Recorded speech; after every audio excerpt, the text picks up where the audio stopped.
Hey there guys, this is Sam and Justin at the Survival Review, and this is going to be the spoiler video for Captain America Civil War. We did do a spoiler-free review, so you can check that out if you haven't seen the movie. But we recommend you see the movie, Yes. and if you have, watch this video. Yeah. Or if you just don't care, no, see the movie, it's awesome. Yeah, see the movie, don't let us ruin it for you. No, don't. Alright, so Captain America Civil War.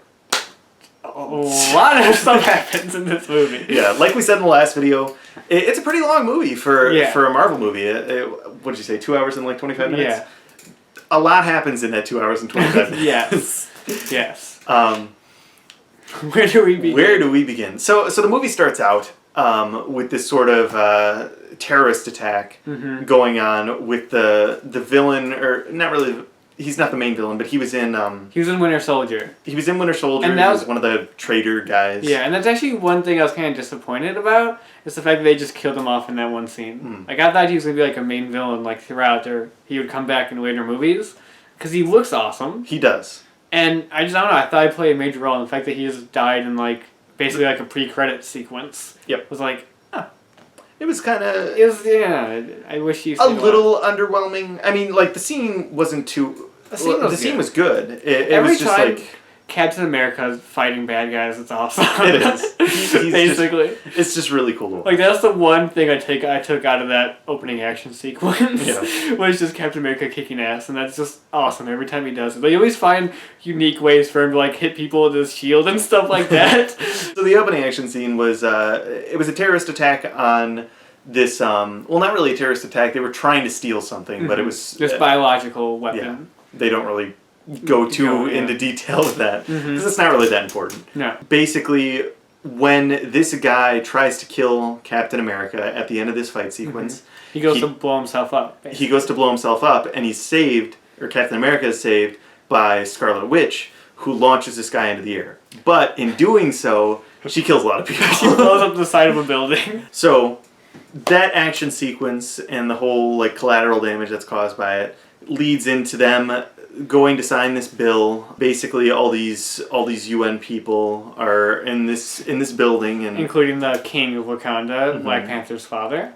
And there's another terrorist attack, and he is killed along with a dozen or so other people. And Winter Soldier is framed. Well, as you find out, yeah, he's framed. As you find out later in the movie, he is framed as the culprit of this terrorist attack, and this sets off Black Panther on a revenge mission to kill him. Yeah. And that's one of the things I love Black Panther is, like, he had clear motivations. And also I love the sequence where, like, he's talking to Black Widow and she's like, don't worry, we'll get him. He's like, well, don't worry about it, 'cause I'm going to kill him first. And he just gets up and walks away. Yeah. I love that moment. Because, like, he's going to be someone, but it's like at that point he's not a hero yet or anything like that. He's just, a prince or now a king after his father has died. But it's like, when he says something like that, it was just cool. I love that line. He just just says it so matter of fact and just gets up and walks away. Yep. And so this causes, some issues because he's on his way to kill the Winter Soldier along with, everyone else in the world. Basically. And the one person who doesn't want the Winter Soldier to die is Captain America. And so he goes to save him, and that gets him in some trouble. And one of the things I mentioned in our review that this movie is at the forefront of Winter Soldier sequel, I love the actual, the opening scene, which is that, we find out that that's when he kills Tony Stark's parents, but that opening sequence, I love it because that scene was right out of Winter Soldier. Yep. Even with Winter Soldier's theme, which is like that screeching music that I love. Like when I saw that opening scene, I'm like, yep, this is gonna be good. Yep. Because this is pure Winter Soldier. Because again, I love that movie. So same here. I love that. I love that a lot of those elements were brought back, including the traitor bad guy in the opening action sequence, bringing in Agent Carter's niece, who was in the last movie. Yep. Bringing her as a love interest, which is kind of weird if you think about it. It's a little weird if you don't think about it too much, though. You're good because we all like to pretend Captain America isn't 100 years old. So yeah, or that he had a thing for his aunt. Yeah, and they were kind of a thing at one point. Which that is part of the movie. Agent Carter does die, and he has that funeral scene. I love that. That's kind of a thread with all three movies. Is Agent Carter kind of keeping it in line that this is a Captain America movie. Yep. You see, of course, she's a main character in the first movie, and then you see her in that one scene where she's an old lady in the second one.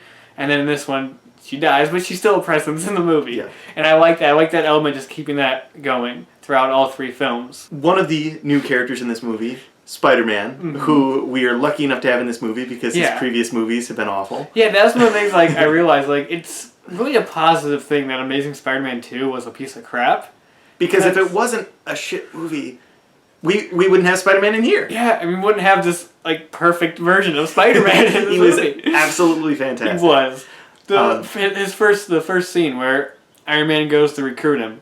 That scene was just hilarious. That's the first time you really see the quipping, more fun Tony Stark. And he was hilarious. And I love how they cast like a much younger actress as Aunt May. And I remember when that was first announced, everybody's like, well, that's weird. Like, why is she so young? And they even mention it in the movie. Yeah. It's pretty funny. Stark keeps calling her the hot Aunt May and stuff like that. And I love that. Yeah. But I love that whole scene where he's like recruiting him and he's showing him, and like Tony Stark showing him like the YouTube videos of Spider-Man saving people and like the kind of like homemade costume he has. I love how his costume is homemade and his new like awesome costume was made by Tony Stark. It makes sense. It does. Like it never made sense in the first Amazing Spider-Man, which was trying to be gritty and realistic, and he has this movie quality costume. And that's not to say, like, I love that costume in that movie, but it didn't make sense. Yeah, it doesn't make any sense. It makes sense because it was just, you see this ratty little thing that he made himself. Yeah, even like Tony Stark puts on the goggles, he's like, can you even see out of this?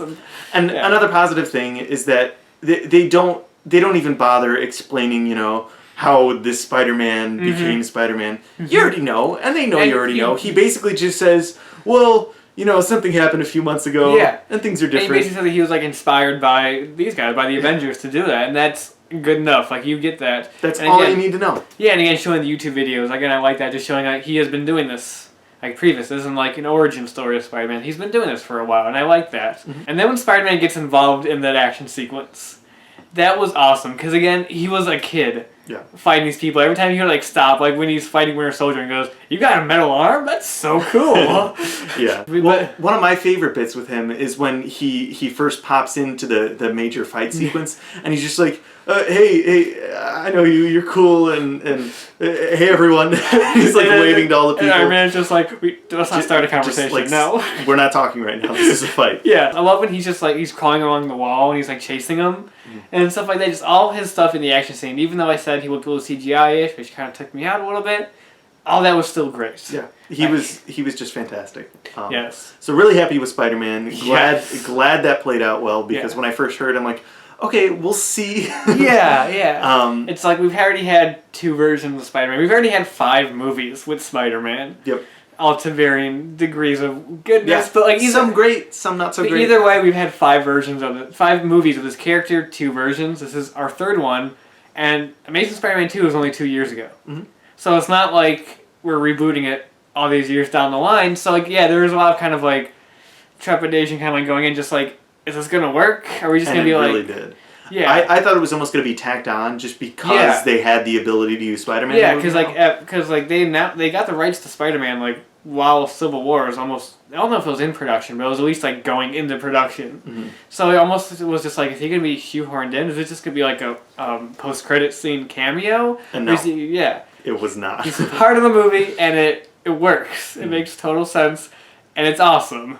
Very, very happy with Spider-Man. Another character I'm really happy with, Ant-Man. Same here. I was just about to get into that. Yes. I loved Ant-Man in this. Yeah. And Paul Rudd in general is great. Yeah. But like he was just fantastic from the moment he came out of the trunk of the van. Yeah. He was just fantastic. It's Captain America. You're awesome. You're awesome. Hey, I know you too. You're cool too. That was great. He's just great. I'm shaking your hand for too long. A lot of good comedy with him. Yes, and a lot of great moments. Like, of course, when he's on he's on Hawkeye's arrow, and he goes into the Iron Man armor, which was just very cool. Yes, and just all those moments, or like when he throws the truck. So I thought that was a water van. Yes, I thought that was a water truck. And then really, of course, when for the first time he uses his ability to grow. Yes, and basically becomes giant, man. He becomes a giant, and that was just awesome. Great. One of the highlights and one of the coolest scenes in the movie in general. Like when he first becomes giant, he's just like coming after them. He was just great. He grabs like War Machine and just like starts like throwing it around. That was awesome. And then when Spider-Man starts like putting the web around his leg. Yeah, and he starts talking about Empire Strikes Back. You ever see that old movie Empire Strikes Back? Oh man, how old is this kid? So yeah, Ant-Man was such a highlight in this movie. I didn't really think he would, but he's such a highlight. And that's also bringing in one of the things we mentioned in the spoiler-free review, that this really didn't feel like an Avengers movie, even though it had all these characters in it, because Ant-Man and even Hawkeye's role were basically for this sequence. Yeah. Like, that's the main reason they were in the movie. I mean, if they didn't have this huge airport sequence, Ant-Man wouldn't even be in the movie, basically. True. And that's why it didn't really feel like an Avengers movie. The trailers make it seem like it is. Like, is this really just another Avengers? Like, but it's not. It actually is at the forefront, a movie about Captain America, Winter Soldier, and Iron Man. And then you get the added bonus of having all these heroes in there. Exactly. And even like Hawkeye gets a few moments to shine, which is good. I like including Hawkeye because it's good to give him something to do. Yeah, and he was actually, for the moments that he was in the movie, he was really good. Yeah. I always like Jeremy Renner in these movies, and like he started out when he was in the first Avengers. The first Avengers, he was kind of underused, and then like since then, I think he's really kind of grown as a character. Yeah, I actually like that his character was retired actually. Yeah, because you see that he has his family in Avengers 2, and the fact that he just retired was like a really cool aspect. In fact, they came out of retirement to help Scarlet Witch, who basically he recruited in Age of Ultron. Yep. Which I like. There's a lot of connections to the other movies in this. A lot of ties that I thought just like all weave together perfectly well. Yeah. It wasn't in your face. Like, you have to have seen the other movies to understand this. But like, if you've seen other movies, it makes this a lot more satisfying. I agree. And then we get to the third act of the movie, which is kind of where we bring up some of the problems with the villain. The villain had a lot of plot conveniences. Yes. Like, well, first off, before we get to the climax, how do you get into that government facility to be like the doctor? Like, I know he killed the one that's what's revealed that he killed the doctor, but like, how did he get in? Yeah, like it doesn't make a ton of sense how he got in there. He doesn't even know what the other doctor looked like. Yeah, like he doesn't like change his face to look like him. Yeah. He just like did a different accent. That's it. It's like, oh. That was definitely a moment where as I was watching it, I'm like, how is this guy here? Yeah. How did he manage to do this? Like, I thought there was gonna be a reveal that like he was actually like working with the government. Like he was like, you know, in deep cover with these people, like working for years. That's what I thought it was gonna be, not just he was able to break in disguise. Like, that's... Which was, you know, it's easy to let go if you don't worry about it too much, but it is, you know, kind of stupid. Yeah, and then the third act where it's like his plan was to get both Captain America and Iron Man to that spot, and Winter Soldier to that spot. Like, how do you know that Iron Man would follow him to that spot and would like figure all this out and get to there just so you can show him that video? Yep. Like, I was kind of like, huh? What? And then there was kind of like a build up to like all the other Winter Soldiers. And then he's like, nah, I just killed him. And it's like, oh, okay. Yeah. Like, there's kind of a build up to that. Like, there was definitely a build up. Like, I thought there was going to be something like crazy with that. Yeah, either like a big fight scene or like they're going to get set loose and that's going to be like the next movie or something. Yeah. But then no, he just kills them. And I was like, okay, that was just a ploy to get them there. It's like, oh, okay. Okay. But then you get to the reveal though that it was Winter Soldier that killed Tony's parents. Mm-hmm. That was an oh shit moment. Yeah, because I mean, there's already some tension here, and they're sort of starting to become friends. At that point. And then I'm just like, I know they have to fight. I saw it in the trailer, but they're friendly right now. What leads to that moment? And then he plays the tape, and Tony goes like, "This looks familiar," and I'm like, "Oh crap!" Yeah. Like that was right there. It just clicked. I'm like, "Oh crap, no." And then that scene was really brutal of him killing his parents. Yeah, it was. Just like punching his dad in the face multiple times. I'm like, Jesus, that was dark. Like that was like the one actual dark moment of this movie. It was. And then we saw the fight scene between them, which was a great fight scene. I like how that was just the climax. Yeah. It was just them fighting each other. Yeah, all three of them. I mean, more Captain America and Iron Man, but like Bucky is also there, and that was a great sequence. Yeah. That sequence had so much tension in it. Like, even though these characters you know are like not gonna die or kill each other, like there's still tension to like what's the outcome gonna be? Like who's gonna get hurt? What's gonna happen? And speaking of that, we thought there was gonna be like at least one death in the movie, and there wasn't. No. You think War Machine, that Rhodes. Yeah, I thought for sure War Machine was going to die, but he's just kind of he's put paralyzed. out of action. Yeah, He's paralyzed, but he has a leg thing on. He's wearing to walk, so it's kind of like yeah. I would have liked it better if they had kept him paralyzed, like he was in like a wheelchair in that final scene. That'd be like more repercussions than just like he got paralyzed, but now he has a magic leg thing that's gonna help him walk. I mean, I wouldn't really say magic leg thing considering they both have robotic suits anyway. But, you know. So like that's basically teaching him how to like walk. It's kind of like, oh. Well, actually, I was pretty sure he wasn't gonna die just because they showed that stuff in the trailer of like him standing over his body and stuff. I had a feeling he wasn't gonna die just because they showed it in the trailer. So kind of like how the end of Winter Soldier, things had changed a lot in the Marvel universe, which is like kind of weird for one of the side movies. Yeah. It's not a full blown Avengers movie. There's a lot of change in the universe. Same goes for this one. Yes. Everyone on Captain America's side is a fugitive now. Basically, like people they're in different places than they were when this began. Yeah. Which is good because sometimes these movies don't end up like that, but this is actually really interesting. And then the post-credit scenes, they were good. The mid-credit sequence basically just showing that they put Winter Soldier back on ice, saving him probably for Infinity War. Yep. And that he's in Wakanda with Black Panther, so that's interesting. That's all that scene really is. Yeah. And then the actual post-credit scene, which is just like a fun little scene with Peter Parker and Aunt May. And he gets like the cool little Spider-Man like flashlight light. Yeah. It's cool. It was nice. Yeah. Nothing too like spectacular. And I do like how like after that scene it said Spider-Man will return. Yeah. Like Spider-Man will be back because they've already announced his solo movie, but like that's really cool. So that's Captain America: Civil War. Definitely an awesome movie. Yeah. Definitely, I'd say one of the best movies in the cinematic universe. I don't know where I'd rank it right now, but yeah, it's definitely up there. Probably, I'd say it's in my top 3 at the very least right now. Yeah. But it was just really solid. I don't rank it higher than Winter Soldier. I agree. As of now, I still think Winter Soldier is the better movie. That's not saying this one's bad or anything. No, not at all. That's just putting it up against probably both of our favorite Marvel Cinematic Universe movie. Yeah, but this one definitely like. It's a worthy sequel. They took something that might not have been a believable storyline, like having these superheroes go at it.